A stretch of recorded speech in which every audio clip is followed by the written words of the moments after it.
Welcome to the second edition of your lovely and fantastic sports show, the Sports Lounge on Elevated TV. My name is Esiogene Idafi Matthew, whatever ways you call it. Some people call me the Elevated One of Sports, and today the show is packed. We're still going to talk a lot about grassroots, as we say over here that grassroots is the core of our work. And I have a crew that everyone else would die to have, but thank God I have them on my team. I can call them the Galacticos. I can call them the kings of the game. And don't forget that we will go overseas to get the best of basketball from Ayotunde Onobulu. Having said that, today on the show we'll bring the marketing side to sports. One man who is the best. He is an enigma. When he moves in terms of sports marketing, the galaxies move. The planetary system aligned for him. I'm talking about the ID Uyo. He's going to be here. He's a wonderful resource person, a sports marketing expert, a brand king. Is everything that sports marketing and branding is all about. But before I get to him, let me introduce the guys on my panel. Today, I've got Emmanuel Sabastine. Sometimes I want to call him Emmanuel Tim. I don't know why, but Emmanuel Sabastine is our expert when it comes to grassroots. Say hi to the people. Hello, everyone. And I've got the guy from the Maybach Music crew. Wonderful man. Last week, he gave us top 7 out of 10. Transfer, and today it's going to add up and complete that because everybody's been asking me on Twitter, on Instagram, and even on YouTube, why did he not complete it and all that. And then someone said, why was he looking at the Formula 1 guy the way he did? But I don't know if I should ask you, why were you looking at the Formula 1 is not near football. Well, I kind of agree with him that Formula 1 is the best sport. In terms of organization, in terms of the whole elements coming together, I agree with Francis. It's not just the game. And I played football, okay? I've not driven a Formula 1 car before. I've not been to a Formula 1 event. I've been to a NASCAR event once. But I agree with Francis that Formula 1 is the best sport in the world. But we'll come to that.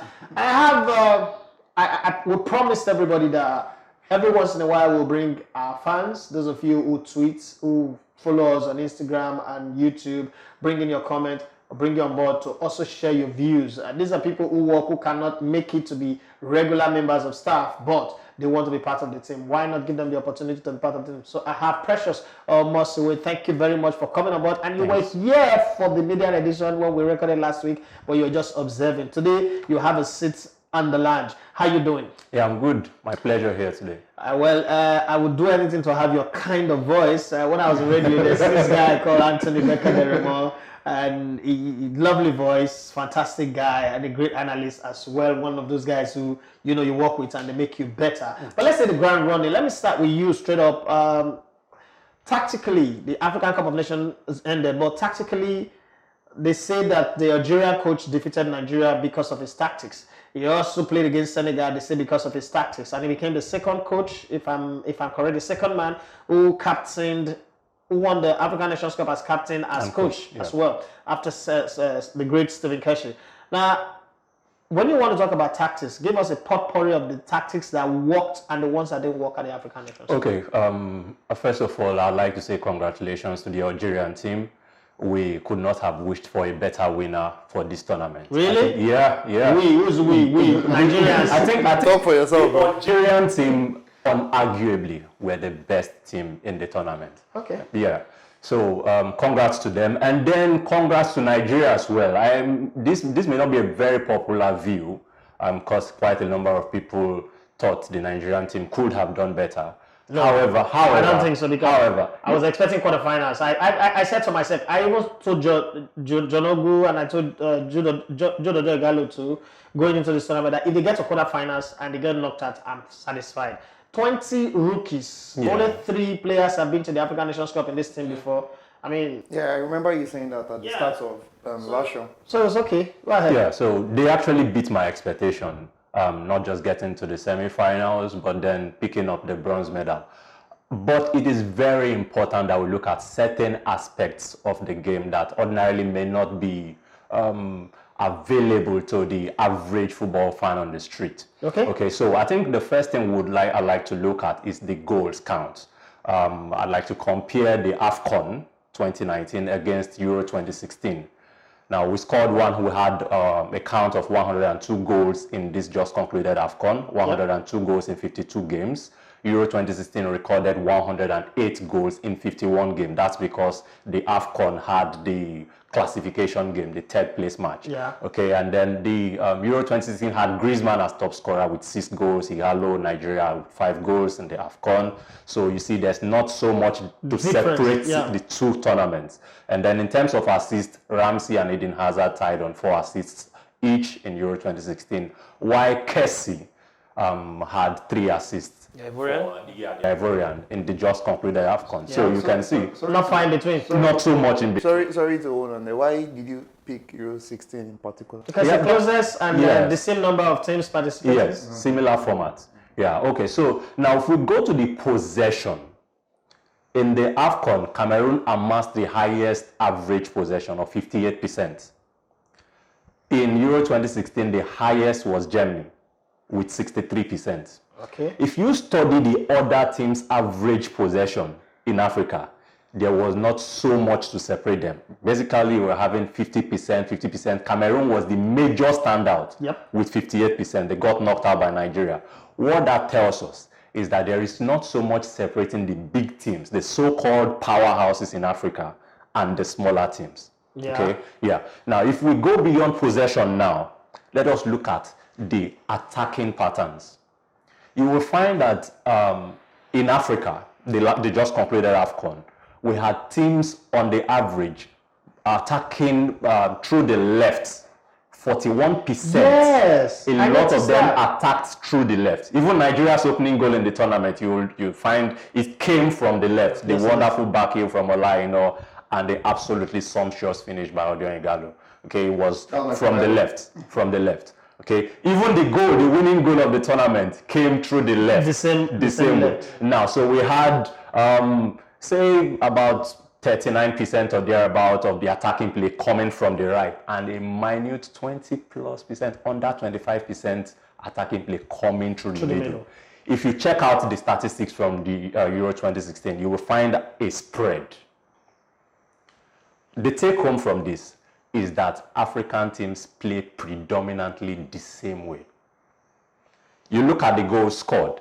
The team comes through the wings, get the ball into the box, somehow the ball finds its way into the net. By hook or by crook. Or there is the lumped ball from the goalkeeper. Route one. The target man drops the ball and then somebody gets the ball into the net. This is an indictment on creativity level in African football. And it also means that what you've just stated, and it's funny that I've not really studied the books to that level. Yeah. What it means is that African football, this is now why it is easy for Europeans to beat us. If we can, from our layman eyes, see all of these and see it here, it means that the experts who study the game in Europe, once they want to play the African football, they know, shut them off the wings and they are dead team. They are headless chicken. That's just exactly what it means, because tactically we get confused once that. And that's exactly how Algeria beat us. Yeah. Once they shot at Ahmed Musa, and you know, people talk about Samuel Chukwueze a lot. I've heard people say Samuel Chukwueze is the next best thing. To me, it's just an average player that we are overhyping. And this is my reason. A lot of people, there's a forum that I'm in and everybody's talking about Samuel Chukwueze. And I ask one question. This same game Samuel Chukwueze is playing, if an Ivorian player was the one, 20-year-old Ivorian player was the one playing it, would we hype him like this? And the whole room, the forum quieted because it was a horde of Nigerian journalists. And then I said, are we forgetting so soon that a certain Wilfred Zaha is Ivorian and he played in this African Nations Cup? He's a winger as well. Would you say Samuel Chukwueze is better than Wilfred Zaha, who's rated 80 million, even though overhyped, in my own opinion, by Crystal Palace? My point here is, I agree totally with you. African football is somewhat very, very predictable, both at club level and national team level. And all of those little factors are the things that have made it easy for European teams to cage us in World Cup competition and then stop us from scoring. And I hope that the guys the powers that be, would take note from what you're saying and do better. To bring us back to what you said about Chukwueze, I think the excitement is understandable. He's been the one Nigeria, the flair player who is not afraid to run at defenders. Is he really a flair player? He is a flair player, if you ask me. He is a flair player. Well, I played football and I've seen flair players. I grew up in Warri, and I've seen flair players. Let's start with the guy who inspired me to play from the wing, Humphrey Jeba. And then there's a guy called Ajasco. And then there is the will of the Wiz, Duke Udi. Chukwueze is not in the league of these people. And then there is the excellence in execution, Finidi George, the man who I played for Sharks. So yeah. Then there is Kennedy Boboyi. And then there is a whole horde of others. There's a guy, isn't it, Kodu, one of the youngest players to play in the league, alongside myself, Ishola Shwaibu. He played for Julius Baja. Chukwueze is not in the league of these people. Maybe you guys are millennial. So maybe your generation was starved of real good football or good flair footballers. Chukwueze, in my day, would not be a player in fourth set. So, but no. With all due respect to him, he plays. Somebody's watching this on YouTube now will say, you guys are that good and you didn't play in Spain. Yaya Sanogo played for Arsenal. Yeah. So if that's the criteria, come on. There's some people it just happened. There is luck. No. Like I said, the excitement came from the fact that when last did we have a player like that? Well, football has evolved. For me, I think it's too predictable. Chukwueze is the kind of player that the defender knows you're going to do that leg over, step over, and you're still going to do it. And so sometimes just simple, keeping it simple sometimes. Yeah. Simplicity is the best form of complex. Yes.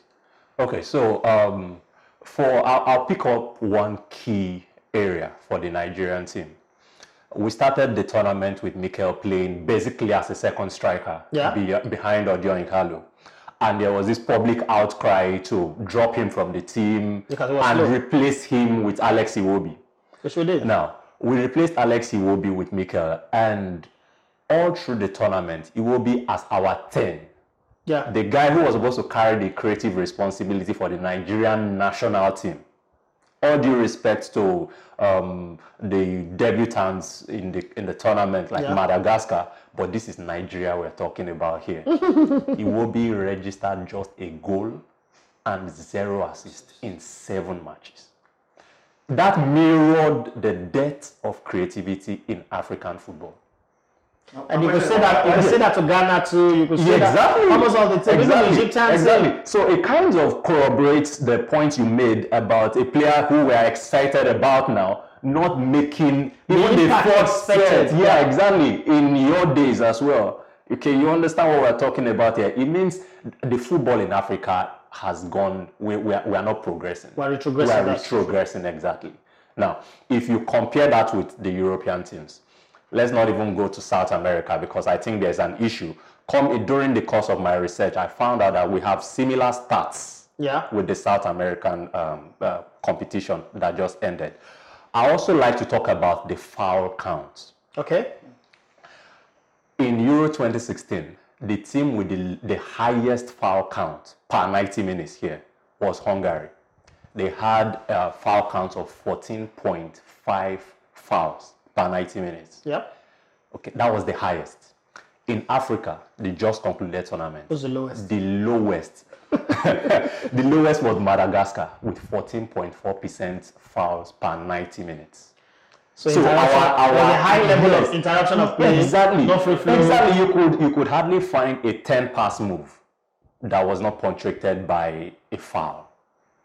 That doesn't make for good football. Well, I think if I lead this statistician, we would not go today. And it seems like today's show was programmed and planned for statistics. Let's go to an expert, the man who knows what branding is about, who knows what marketing is about. It's not something we should just rub on the surface. That's the reason why we brought in Precious Omosuwetu. I have seen his tweets, his analysis, his numbers game. I felt he's the best man to bring on the seat. And he's done a great job. If I give him time, he's going to spend the whole time talking about this. And the best man to do this is Mr. Id Uyo. He's a resource person. He's been at Lagos Business School for Sports Marketing Week to teach us and explain to us in Nigeria what it means to make money in this sports that we're following. Because in Lagos TV, we have a saying, if it's not making money, it's not making sense.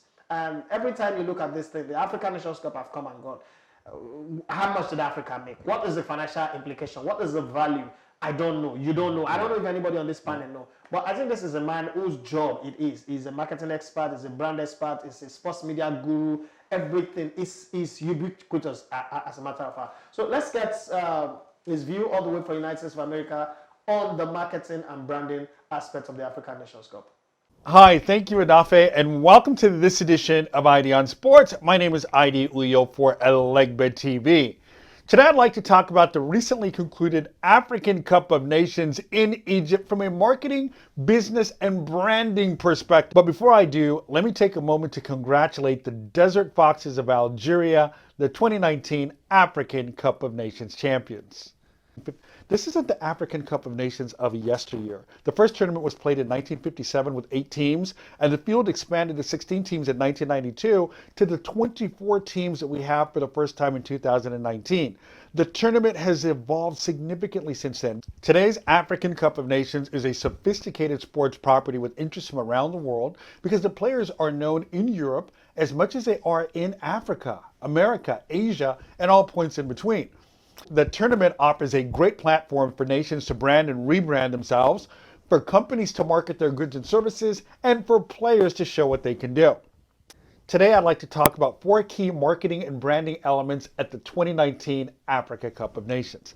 And I'll begin with the host nation, Egypt. Egypt was absolutely auditioning to host a future Olympic Games or a future World Cup. That's what this, judging from the draw ceremony back in April of 2019, they had the Sphinx in the background, the pyramids, the fireworks, the whole thing. Egypt was ready. And then they dazzled with a spectacular opening ceremony. I mean, retire the trophy. As it relates to opening ceremonies at the African Cup of Nations, there was none better. So Egypt is actually going for something bigger, and they can. Look at the quality of the stadiums. Egypt is trying to show the world that it is open and ready to host major events. And there's something else at play here, and that is Egyptians play for soft power. That's what this was. Egypt positioned itself as the go-to country in Africa when it comes to hosting major events because they showcase tourism. Egypt makes $8 billion a year from tourism, and they use the AFCON as a platform to showcase its tourism, hospitality, operations, transportation network, sophisticated stadiums, sophisticated infrastructure, great restaurants and dining. They secured the tournament.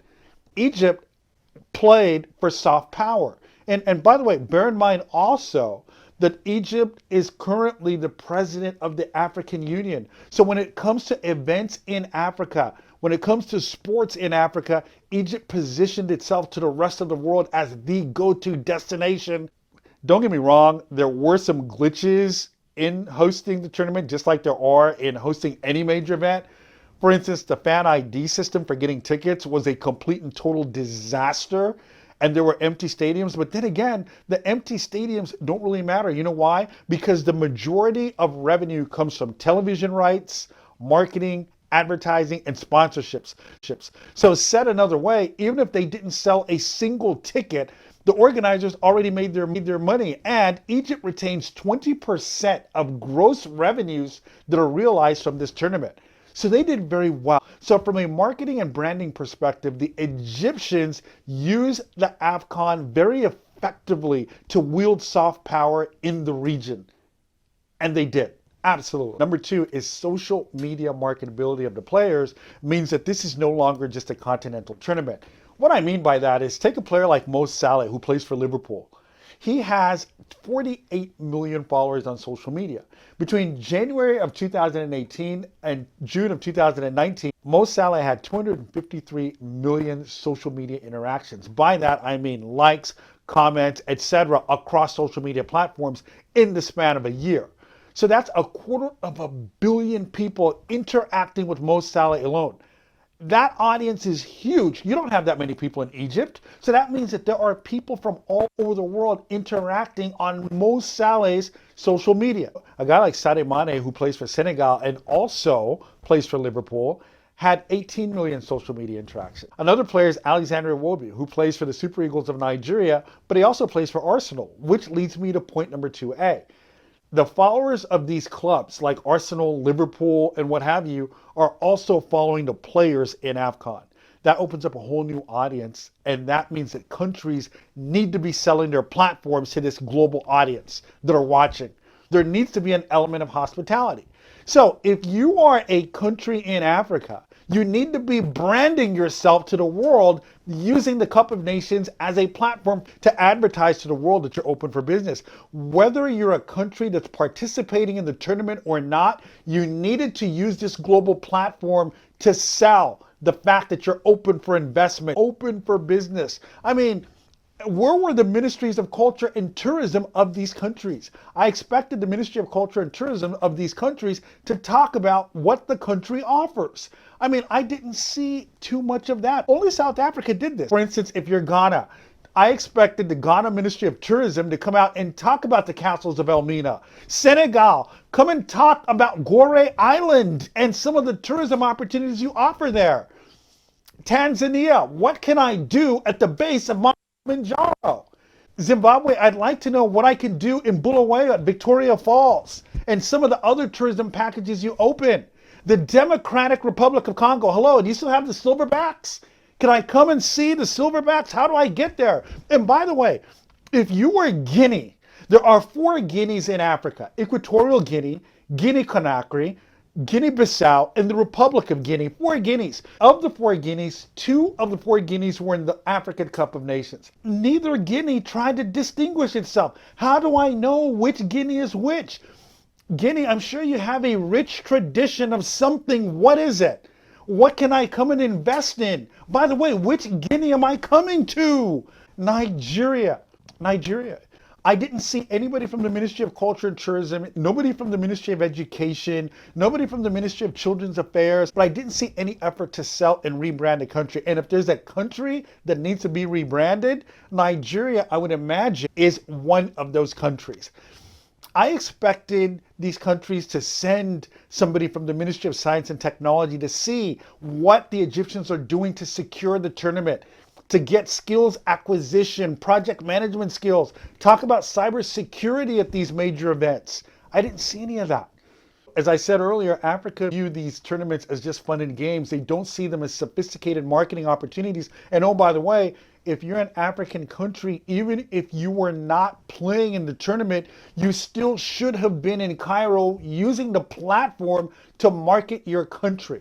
So I hope that the 2021 African Cup of Nations will be held in Cameroon. We'll see more countries coming out and talking about the investment, tourism, economic, and business opportunities in their respective countries. Because at the 2019 African Cup of Nations, they clearly and unfortunately missed the boat. The fourth area I'd like to talk about is the CAF Legends game and how that needs to be properly promoted, marketed, and even sponsored in a much more appropriate and befitting way that can generate revenue for CAF. So CAF brought together former legends that have played in previous editions of the African Cup of Nations for a pickup football match, if you will. But they didn't really promote it well. I mean, the guys that were in this tournament are stars like Samuel Eto'o, Maku Kanu of Nigeria, Daniel Omokachi, also of Nigeria. El Hadji Diouf of Senegal was in this game. But you know who wasn't in this game? The president of Liberia, George Weah, was in 1995 the first African to be named World Football Player of the Year. He is a legend on the African continent. Why wasn't he in this game? The president of a country ought to have been in this game. That's number one. Number two, you play this game in what seems to be the middle of the night that no one knows about on a practice pitch. You know, I mean, come on. These kinds of games are played for charity. I mean, a lot of these players have charities that are important and near and dear to them. CAF ought to have gotten a sponsor to sponsor this kind of game as a major property within the property. The Legends game ought to have been a brand within CAF that was properly promoted, played in front. I mean, you could have run all kinds of promotions around this game. For instance, you could have had a fan draw whereby some of the fans who win a contest or a tournament could have been in this Legends game. I mean, there's all kinds of ways that CAF could have generated revenue, sponsorable income from this game, part of which goes to charities that the players care about. It's just a little troubling to me that this game was played off the radar like this, whereas CAF could have had a tremendous marketing and branding opportunity, not to talk of a sponsorship revenue generating opportunity with the CAF Legends game. So it would have been nice to have seen CAF do more with this game and treat it as a property or a brand within the property, and it failed to do that. I'm hoping that in subsequent editions we can get better promotion of a game like this, and CAF can actually generate revenue from this game. And the fifth and final thing I'd like to talk about is who the sponsors were at this African Cup of Nations and how some of them activated or leveraged their sponsors. So Total paid $250 million to take title sponsorship of this event, and they've got an 8-year deal covering 10 tournaments with the Confederation of African Football. Personally, I believe this is a great deal for Total and a horrible deal for CAF. I think that the brand is significantly undervalued at $250 million. I think it's worth more. So that's how I've got from a sponsorship, marketing, and branding perspective. I hope this has given you another perspective, perhaps another angle about how you see marketing, sponsorship, and branding at tournaments like the African Cup of Nations. My name is ID Uyo with ID Sports for Elegba TV. Thank you so much for watching this segment. We'll see you in Cameroon in 2021. Wow, that's exciting. That's marvelous. Like, I think I should end the show because there is so much packed in that 10 minutes and few seconds that I think we should put it on the loop and continue. It's a study. We should study that. And you saw when he talked about the legend game that was put in a practice speech in the night, judge upon where the president of a country not playing. What do you have to say about that? Okay, so we see legend games from the European perspective. We see how well branded these games are, and the timing of these games. When fans can come in to participate and see legends they end up idolizing. Might be ex-players. Might be fans who watch football from a tender age. Coming to see legends play live in front of them. The timing just needs to be perfect. And looking at the CAF, the timing was poorly timed. Was terrible. Like you mentioned, playing the game at nights. Practice speech, no hype around it. And the hyping, it was not well publicized. And these are legends of the game in Africa. Well, this is where we go on this break. When we come back, stay hooked on Elevated TV. If you have not subscribed, please do subscribe because we're going to be here feeding you the very best from this end. Let's go on this break. When we come back, we will touch on the Formula One side of sports and we'll take it from what happened last weekend. And then we will also remember it's top 10, transfer gist, and then the El Clasico. Last season, the El Clasico was so one-sided. It was all Messi and Barcelona. Well, I don't think it's going to be Messi this time, but it could be crazy or Azados or something. Well, I really don't know. Let's go on this break. When we return, we would get talking.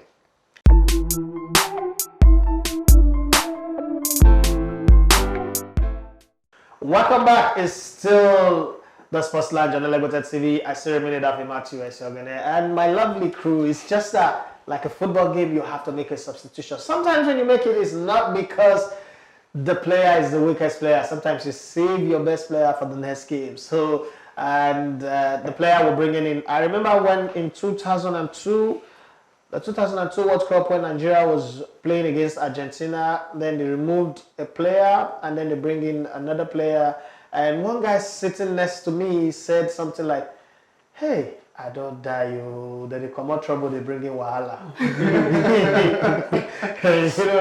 And that always stay in my head. Those are moments that you always would remember. And now we have Francis Ezinne on the show. Last week, it made me a believer. Okay, I've always thought about it like Formula One. There is this thing about Formula One. I like energy.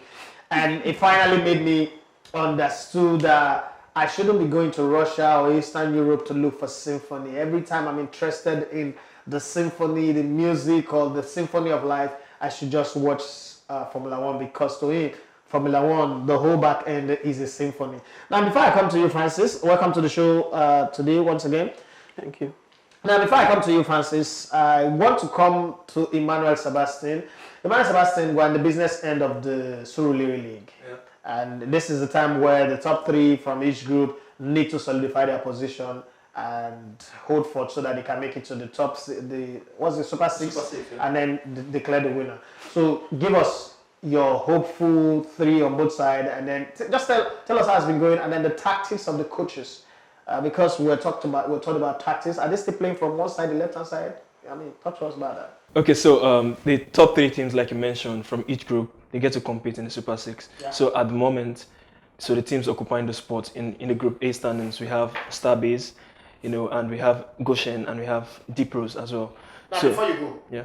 Starbase, let me give a shout out to Starbase today. Starbase have been very, very active on social media. I think they're the most active. They're like Bagada FC. They're the most active team from the Surulere League on social media. A big shout out to them. And I don't know, I'm not taking side here, but if you ask me, I wish they win it. Even though I'm a fan of Box to Box, I'm a fan of G12. I know G12 is not going to make the top 6 here.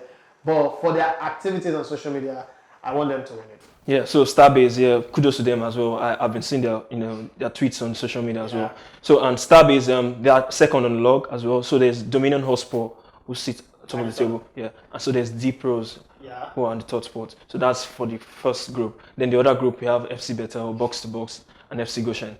Now it's been a wonderful league so far. And talking about the tactics of the manager, there's Coach Abiodun, the manager of FC Goshen. So this is a man who loves to play from the midfield. I've had the opportunity to speak to him, one-on-one on some occasions. So he loves attacking play. He loves the player holding the ball in the middle of the pitch to dictate play. And special mentions as well to Coach Hadi Aruna. He's a manager of Jumes FC. He loves, I call him the Jurgen Klopp of the Surulere League.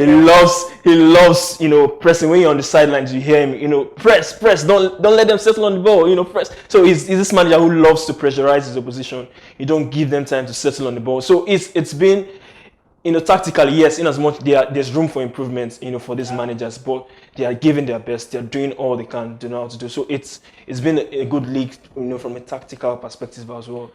From our covering of the Lagos State FA Cup in the last 2 seasons, I noticed something that at this amateur stage, the players are highly skillful, ball control, their positional discipline, excellent. And then they go to the national under 17, under 20, their game begins to change. At the FA Cup, we see wonderful free kick takers. National team, I can't recall the last time we scored a goal from a free kick position. From the Lagos State FA Cup, I also see players scoring goals with their head a lot. At national team level, that doesn't happen. I can't really say what happens once these players grow up, but I have this conspiracy theory in my head that Europe is conspiring to destroy football in Africa and South America. One day I would have to, I know everybody is one day I would have to explain that, but I was at the World Cup in 2014 and I saw some things firsthand. And from being a football person, and looking at all the things that are happening since that time, I think Europe is doing it, maybe it's deliberate or not, but somehow the rest of the world is falling into that trap and destroying their game. Do you think that our players, when they get from like the Surulere League, this grassroots level, do you think that something happened that makes them not to develop in line with the kind of coaching that they get from grassroots? In as much as these players are good on the pitch of play, there's a lot of orientation that needs to be done. It's not about you playing football on the pitch. That you need to do some certain things off the pitch, and this is not just about the players as well. And some of the managers as well. You can say this as well regarding the managers. So in terms of comporting yourself before a league match, before match time, how you do arrange yourself in the dressing room or in the stands preparing to play games. There's some certain things you don't need people to tell you to do. When to get ready to kit up, when to get down the tunnel, get ready for, you just don't tell certain players how to do these things. So I think these are little things they are, most of these players, they're lacking behind, from the Surulere League. A lot of orientation needs to be done in these players. It's not just all about playing on the pitch. When you talk of talent, there are a lot of talented players, in this league. I can say this anywhere I go. There's a lot of talented players in the league, but they just need discipline. They just need proper orientation, and not just the players, for some of the managers as well. Who's your number 1 player so far in the league? There are a lot of good players, in the league. So let's say so far your top 5 players. Okay. Let's give us names. Yeah. Top 5 players. The teams they play for. I can't mention top 5 players without mentioning the Jaguar himself. Okay. Okay. His name is Robert Odu, but they call him the Jaguar. He plays for Starbase. Okay. So for someone to be tagged the Jaguar, he's a He's beast in front of goal. So and all that. So special mention as well to Okpeyemi Lawal. One thing I love about these players, they always have a nickname which their teammates always call them. So for Okpeyemi Lawal, they call him Manny. He plays for Dominion Hotspur, so this is a good winger as well. He knows how to. So he he's misses very 3 pacey. chances before he scores. Does Manny really miss chances? But he's a good. Okpeyemi Lawal is a good winger, fantastic player, and to box, there's a Benteke. I mentioned him last week. His name is Andrew Maike, but his friends call him. He was a very good player during the FA Cup. He's a very talented player. He normally plays for. Why did he pick Benteke? He said he scored a goal that was similar to one of Benteke's goal while he was playing for Aston Villa. So I had the opportunity to ask him, to sit him down one-on-one and ask him that question. I was like, everybody was Benteke. I was skeptical the way you are. Why Benteke? There are a lot of players, but he said he scored a goal similar to Benteke when he was playing for Aston Villa. So which is why they call him Benteke. And a special mention as well. These are good players. I mentioned Okpeyemi Lawal. Yeah. I mentioned Jaguar, Starways. I mentioned Benteke, and there's a Taylor as well. He plays for FC Bethel. He has a good left foot. What's his name? Taylor, okay. He has a good level. I don't know if you expected the name. Are you expecting the name? Why the player with left foot? Taylor is a very good player. He knows how to manage his game very well. He knows how to hold them. He's one of the key players for FC Bethel. He has a good left foot. He knows how to spot a pass, how to give through balls. And the final player I'm going to mention, he plays for Goshen FC, and his name is Kasumu Joel. This is a striker. He knows. I've talked to the manager. At times, but he doesn't. He just needs more strength in his game. He tends to, to fade off, towards the dying seconds of the game. So I got to ask the manager why. The manager normally takes him home. He's one of the first players that normally goes off the pitch. So, but I asked the manager, why do you tend to take him off? And he mentioned he tends to, tire off when the game's trying to win. But Kasumi Joel on his day, he's a very good striker. He has this, long hair, just like. Like you see, so he has his long dreadlocks, and he's very, very visible on the pitch. You can isolate him with the dreadlocks on his hair. So, but fantastic striker, very powerful. All right, now that you've named your 5 best players in the Surulere League, last week you were giving us your top 10 transfer shakers, movers and shakers, and we stopped at number 7. So I need you, because when I get on the speedway, I don't want to stop. I need you to complete that one, and then we'll talk about the classical. Whether is it going to be Messi this time or it's going to be Hazardios, I don't know. But let's complete your top 10 from number 8. Okay, before doing that, let's a big shout out to my friend on Twitter at Volks, VOLQX. He became a Twitter sensation earlier this year. It was amazing. Yeah, it was. It was amazing for us. It really pushed us. So thank you very much. A really big shout out to him. Okay, then moving on to my top 10. Moving on to number 8, Aaron Wan-Bissaka from Manchester United. Yeah, that's a good deal. He was a brilliant signing. He's a young guy. Let me give you some stats. He made 126 tackles in the EPL. That's the most for last season, rather. Yeah. That was the most for any wing back. I know Trent Alexander-Arnold and Robertson got all the accolades with the attacking play, but Aaron Wan-Bissaka, when it comes to defending, only Sane was the one that beat him more than once in the Premier. These are amazing stats for a young defender. So I think he's really going to be a very good successor for. I agree. It's very good defensively, but he just needs to add more to his game, attacking wise. But when it comes to the defensive side of his game, I totally agree with you. Before I move on to number 9, why do we feel that? Why can't defenders do their normal job? No, the era of defenders doing their normal job stopped when people like Cafu and Roberto Carlos came into play in the early 90s to mid 90s, and thereafter you had Marcelo, you have all of these players coming in, and then you have a coach like Antonio Conte who came in with the wing backs and all that. So you can no longer be the I'm doing my job. Or no, you have to add something extra. In the workplace, we say, there's this thing somebody said to me, if I employ you to do a job, to move this table from point A to point B, and I'm paying you 100 naira, and you keep doing that for 10 years, that's what I'll pay you. But the day you move this table from point A to point B, and then you find a way to do something else, you're adding value, then I'll pay you more. So I think what defenders have come to realize that the aim of the game is designed for goals. And now that they narrow the number of players up front so that they can choke up the midfield, you've got to be able to add value to it. So if you can go front like Alonso and not only crossing the ball as assist, but also score, it's fine. In an era where Dani Alves gets more assists than even midfield players, people who are playing the number 10, come on, you've got to copy the best in your industry. So that's it.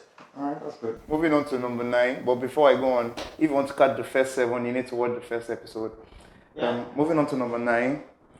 My number 9 was Lucas Hernandez. It seems like a dead deal because it actually happened in March, right? Because Bayern, the way Bayern finished their signings is amazing. So I only knew he was versatile in the 2018 World Cup because he played at left back for France, but when he was at Atletico Madrid, he plays in centre back. Yeah, he's a very good defender. He's young, and I'm really eager to see how he combines with Niklas Süle in Bayern, with Alaba on the left, Kimmich on the right. I think they will really have a very, very strong unit back. Moving on to number 10 and my final transfer.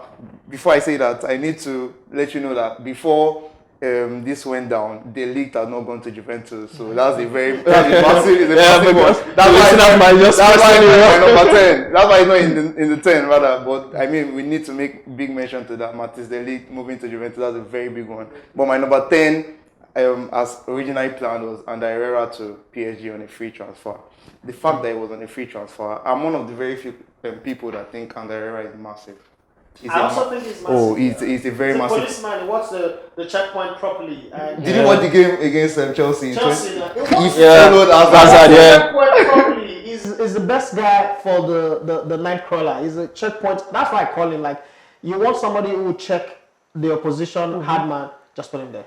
He does a great job with that, and I really think he's going to do. And he's clean with it. He doesn't pick red card that much. He's not indisciplined. He's a calm guy, smooth walker. I really like to see how he combines with Verratti in that PSG midfield.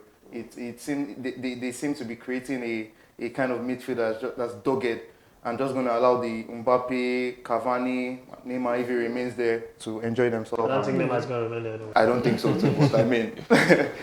Okay, before we go to the whole nitty-gritty of the Formula One, last weekend we saw, is it called an easy ride now for, I don't know if it's an easy ride, but for Lewis Hamilton and the Mercedes team just taking the Grand Prix back up. It's the 6th time winning the British Grand Prix on a day where English cricket team were winning the World Cup and Serena Williams the previous day had lost Wimbledon, and then Novak Djokovic retained his number 1 position by winning Roger Federer in Wimbledon, the finals.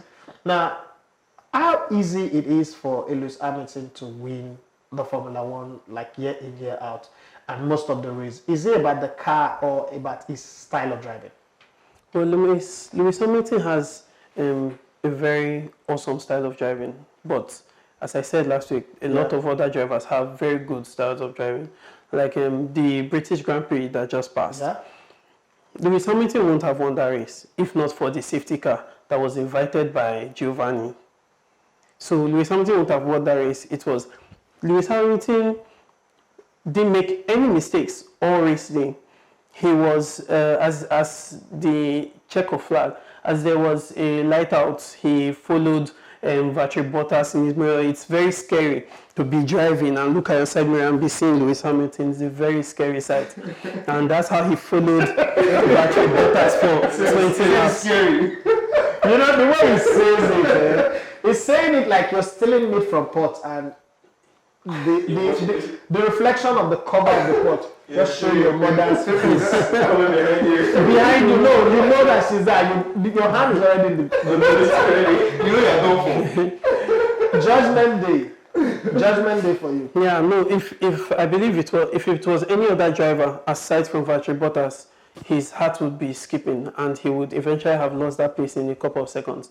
But Valtteri Bottas had the same kind of engine, the same balance, the same aerodynamic design with Lewis Hamilton, and equally a very good finish driver. So he took him on and ran at least 20 laps. All credit to Valtteri Bottas. He made no mistakes. He was a Spitfire all race. So how did good? So Giovanni, what happened to power must change and then power changed that? Power must change. And you see, when the gods are at work, you know, humans, we can't explain what the gods are doing anyway. So, Jovan, let's see, nothing really happened at that back of the field, where, you know, we have the front field, the midfield, and then the back riders who are. So, nothing really happened there, and he just spun off the track and invited a safety car. Not a virtual safety car, the real safety car. So when the real safety car comes on, there's something about it. Every driver has to move slowly. Yeah. And he will jam pack everybody together so that the medical team, cleanup team for Formula One will be able to get that car off the racetrack safely and let race go again. So the GTR Mercedes that takes the safety car position comes out in front of everybody. Then from the race leader to the back of the field, everyone chokes up 20 cars and just follows him at his own speed, of which he reduces the normal speed of the race by 30%. Yeah. So as that happened, Valtteri Bottas had already pitted to change tires. We took him like 20 seconds. So Lewis Hamilton ran ahead. And then there's something that happened throughout the race that was so fantastic that I have not seen before in my 8 years of watching Formula One. And what is the Mercedes cars were going purple every lap. Every lap. Only, I think, just one of the Red Bull cars that got purple. When I say go purple, it means set fastest time of the day going around the track. One lap, Valtteri Bottas will do 1 minute, 27 seconds. The next lap, Lewis Hamilton will do 1 minute, 26.9 seconds. And they're just going purple. And the way the sport is, the TV, your screen will be telling, going purple. Just be putting the person's name up there. And now they make it so interesting that they even bring out the driver. While the race is going on, he stands on the track and then just like a hologram. Yeah, effect, yeah? Yeah, effect. So while Valtteri Bottas pitted, Lewis Hamilton set 2 fastest times around the track. And Lewis Hamilton kept going. And why, as it was Lewis Hamilton's turn to pit, Valtteri Bottas would have taken race lead, but the safety car was invited, so it now came in front of the whole thing and slowed everybody down. And Lewis Hamilton now had a lot of time to change, having a very fastest change of the Mercedes team for the day. He came out in front of Valtteri Bottas, a couple seconds ahead, in fact, and that was where it was won or lost. So it's more of, we're saying Lewis Hamilton winning the British Grand Prix last weekend. That was a whole lot of luck, divine intervention. But then it was also ready. Because sometimes they say that greatness is the act where you determine your own luck. Yeah. So it was ready to take the opportunity. It wasn't the only person on the race, but it was the one that was ready enough to take the opportunity when it comes up. Some other people pitted during the safety car and lost 3 positions, like Leclerc went from 4th to 6th and came out screaming on his radio, how did we lose that position? Well, sorry, not to act like a Formula One hater or anything, but for those for those of us that don't really follow the sport, is there no avenue for growth for other people? Because I mean, Formula One, only one person here. The same way in your favorite football, for 10 years, Cristiano Ronaldo and in Formula One, there are also 2. Wait, there are 2 in how many years? How long have in a very short time. Formula One too has had, since 2011 till now, has had 3 world champions. So what are you saying? Nico Rosberg, as he won in 2016, he just retired. Because I'm not there body for this guy. Wow. Let me give him space. Well, let me come back to you. The El Clasico is inevitable. It's going to happen. It's either going to happen twice or 4 times or probably 6 times if you factor Champions League possibility into the cross. Last season, it was Messi and co. And we understood that Barcelona were not firing on all cylinders last season. That's why Liverpool beat them, took them to the cleaners. Now this time it looks like the team is better, and hopefully if they get Neymar into that team, it will be a whole lot like a Formula One car, Mercedes, and Lewis Hamilton on it. What do you expect? Is it going to be hazardous from the White Angels side of the town, or the Catalonians will still reign supreme? Let me even go back to what you said last season. at a point it was not even Messi because they beat them 5-1 without Messi. Yes, they did. Yeah. Yes, they did. So it's been the Barcelona show for a while now. But now I think Real Madrid have a creator in Hazard. Hazard is selfless. Hazard plays. Is that really that good? Let me tell you. I've broken it down into 3 things. I actually see Hazard being similar to Messi. I'll tell you why.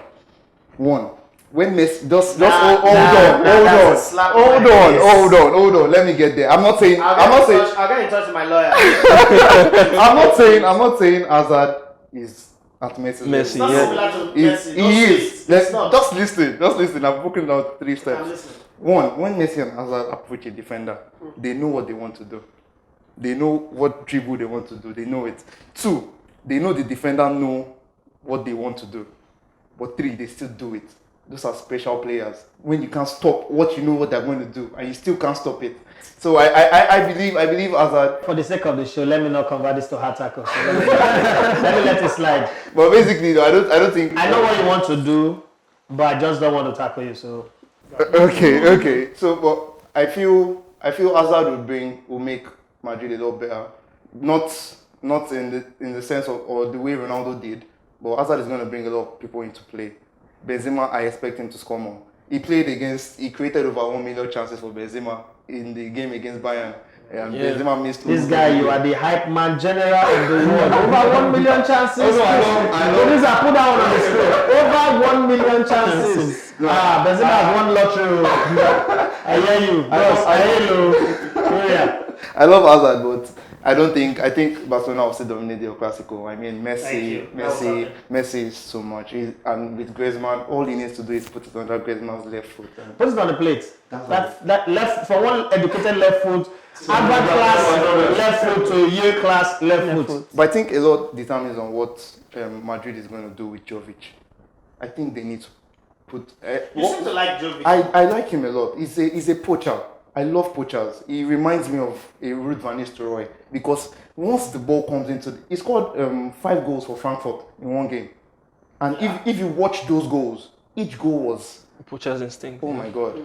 Okay, I put you on the spot. Who's going to win La Liga next season? Atletico Madrid is evolving into something that we've never seen before. Who's going to win La Liga next season?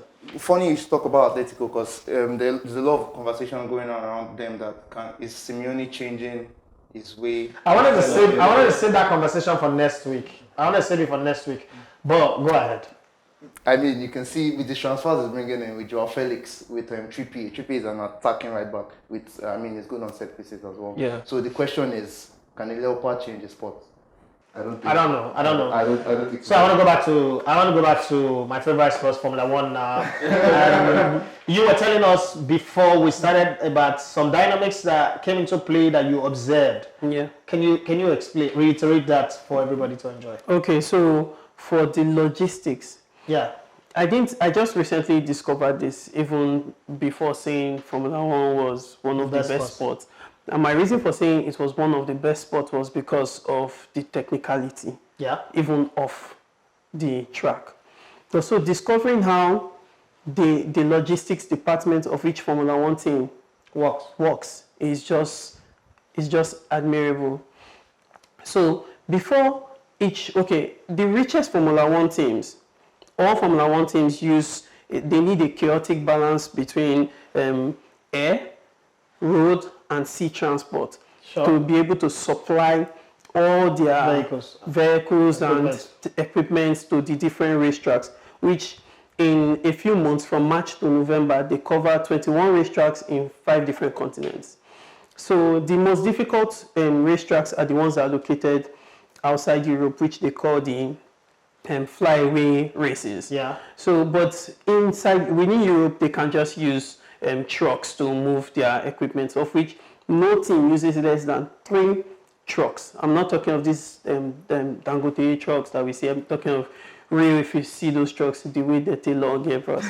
So what I'm trying to say is, the way they move this stuff, I want to use in the middle of the season, there's the race that happens at Spielberg in Austria. And the race Silverstone in UK. So like last season, moving from Spielberg to Austria It's a 1,000 mile.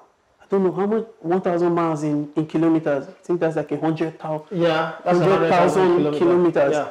Now they have to move immediately after the race on Sunday. 15 minutes after, they start dismantling. Of which some of these, not some, all these race teams have what they call a motorhome. Yeah. Now a motorhome is not a truck home.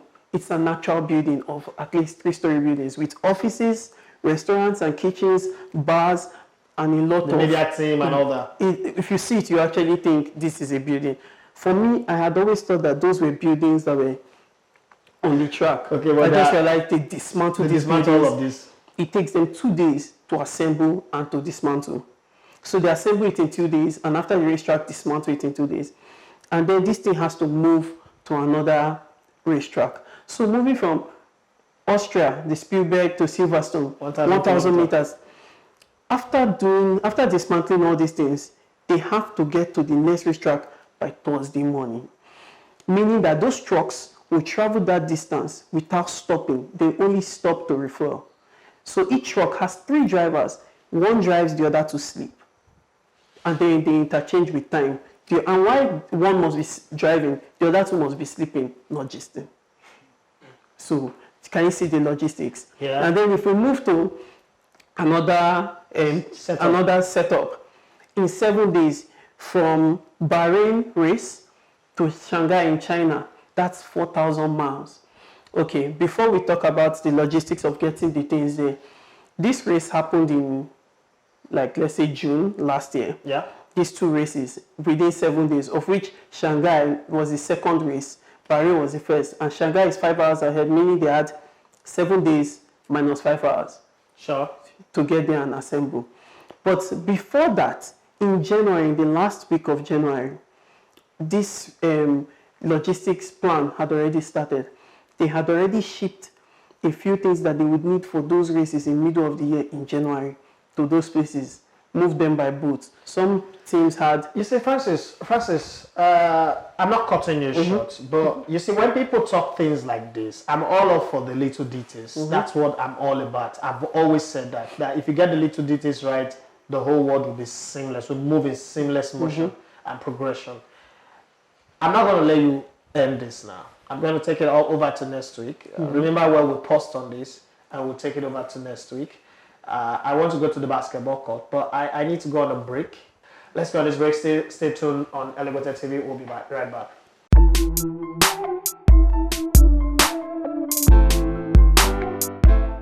So welcome back. It's still the Sports Lounge on Elevated TV. Idafi Matthew Esogene is my name, and I say Francis is in there. I have Ojo Olabamiji and Emmanuel Sabastine with me in the studios. Yeah, before, while we're on this break, we talked about the fact that if Pep Guardiola was the one that was doing or saying the things that Zidane is saying about Bill, hell will be let loose. How is it that this man is getting away with murder and nobody is saying anything? What's your take on the Bill situation? You're right about that. Zidane getting away with comments like that, because they were really, really strong comments. He made it very clear that he doesn't want Bale in his plan, in his team, in his plan, anything. Because Madrid fans were actually expecting to see Bale probably come off the bench in the game against Bayern that they lost. But this is a man that, his goal in the 2014 Champions League final was the one that gave them the title. Exactly, yeah. No over Ronaldo's penalty, removing his shirt and all of that. Should we go to the one in 2017 against Liverpool? He scored 2 goals. I feel there should be more respect. The only thing he did wrong was getting injured. I don't think that's enough for you to... Exactly. And let me come to you. Is Zinedine Zidane digging his own grave? I don't think he, like you mentioned, he's going to get away with it. He's getting away with some certain things. And, just to go back to the Gareth Bale story, this is a guy who, before he came to Real Madrid, they've been longing to win the Champions League again.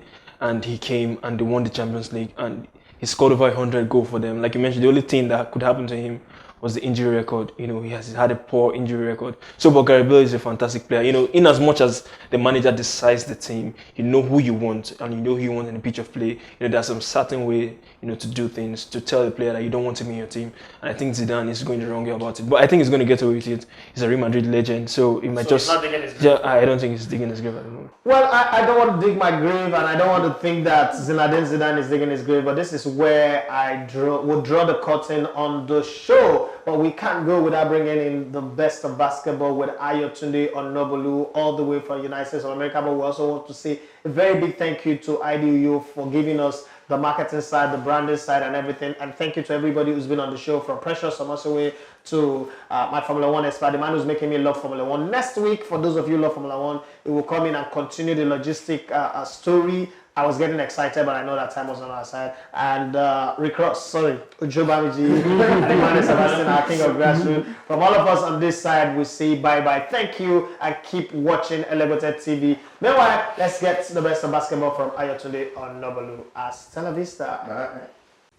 It's clutch time, baby. Hey, Hoops fans. Hello and welcome to the best of basketball with me, Ayo, on the Sports Lounge, only on Elegbete TV. The major buzz around NBA free agency has gone cold now that all the major players have signed with various teams. But there are a few role players who have been making moves to other teams. Kyle Korver, one of the finest shooters the game has ever seen, has joined the Milwaukee Bucks in what is a one-year, $2.6 million deal. Korver spent a lot of time making up his mind between the Bucks and the Philadelphia 76ers, but it now appears his relationship with Bucks coach Mike Budenholzer may have influenced his decision. Both Korver and coach Budenholzer worked together at the Atlanta Hawks, during which Korver became an all-star. Another free agent, Justin Holiday, has joined the Indiana Pacers on a one-year, $4.8 million deal. Holiday will team up with his brother Aaron, who has been with the Pacers since they chose him in the first round of last year's draft. The third Holiday, just in case you didn't know there were three of them, he plays for the New Orleans Pelicans.